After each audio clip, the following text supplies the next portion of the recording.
Buddy, so out in the universe, we can manifest our destinies. Here we are in colonization. It is 2024 and it is a beautiful time. I decided to go live this morning to bring more awareness to the genocide that's happening in the Cowlitz Indian tribe in Ridgefield, Washington.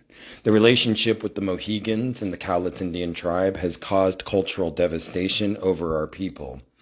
The genocide can be read in the Oregonian, the Columbian, and other organizations. Being from a cultural family, trying to protect water and land rights in the families for protections of homes, housing, and landing, it is very disturbing to me that we have a federal investigation going on in our tribe of Cowlitz, and that we have elders being removed from property, and we don't have a proper living situation for those elders, and we are lifting them in colony to genocide its own people. So since the Cowlitz Indian tribe's leadership has been malicious over its membership, and while we go out into community, it makes us very difficult being part of the NDN to be affiliated with our tribe and to be honorable with money, considering that our own tribal leaderships doesn't think that we're eligible for homes or housing or food. Shame and abuse is a proud thing above our tribal council. And then if we go out into colonization to discuss it, we get silence letters.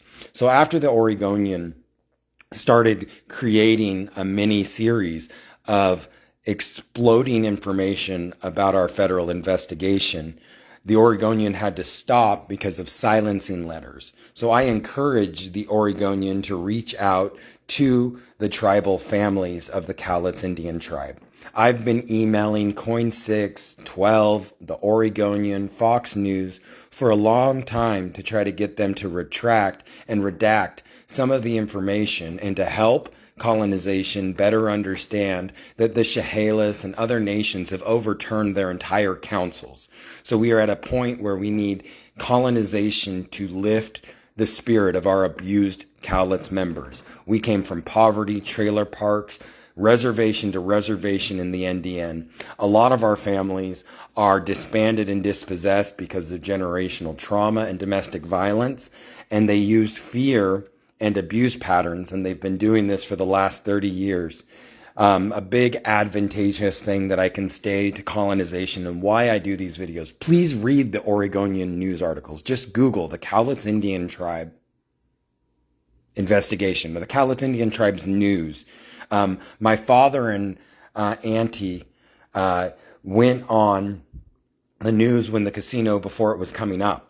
And they tried to prevent for water and land rights, and also went against the Mohegans and said, hey, I feel like this is predatory. I feel like you guys are predatory lending and you're not going to help the members of the Cowlitz Indian tribe. We're a small nation. We've been fighting for federal recognition, and our people will be abused.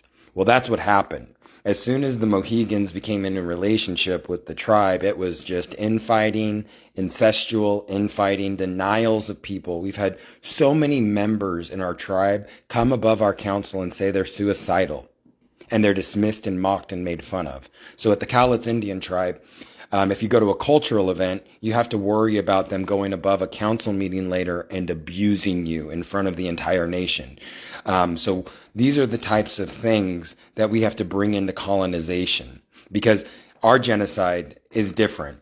The Cowlitz Indian tribe's members were disbanded and dispossessed all over America because we were genocided. So our federal documentations include the housing areas, the demographics, the zip codes, and the addresses of where we were before we were federally recognized. Yet our services don't match that, and we've been fighting colonization and fighting ourselves and genociding our own people. So I really hope that the exposure saves the next 7 generations. Because we don't have a reservation that our tribe has prepared for us to be safe afterwards, like Warm Springs. And we're not historically known like Lakota and Navajo. And we're not in California like the Modocs that are going under current federal investigation. But we are eligible to talk about this in Oregon. These are our ancestral lands. And if our people are being genocided, and Colony is taking gift of money that could keep our families alive, why are we not allowed to discuss the imbalance? Why are we not allowed to put it into the Milky Way? So I encourage you, if you're an organization working with a tribal affiliation, don't just network. Don't just be colonized. Don't just believe the surface. Do your work. Because when you network with somebody, you're bringing in their spirit into your life. You're bringing in their history. And the Northwest Native Chamber brought my history in, hired me as a model.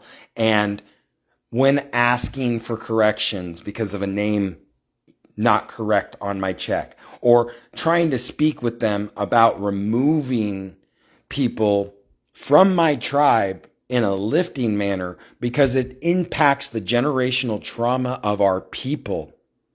And it makes them cry and sad inside as these leaders genocide from cousin to auntie to sister, to mother to brother, to father to grandfather. In 2019, we had a father and son commit suicide at the hands of the abuse of our leadership in Cowlitz. That abuse continued through the pandemic, which thus created these federal investigations because we had too many members die on the streets of homelessness while the United States government provided assistance to us that was not properly provided to the people because of abuse patterns and having to fit in with colonization first and shame and abuse your people in poverty. So your people in trailer parks, your people off reservations, it's not appropriate to shame and abuse them and say you hate them above your council meetings and think that they won't go into colonization one day. Just a word into the fire. Keep yourself alive. That's my only desire. Thanks for joining. Have a great day.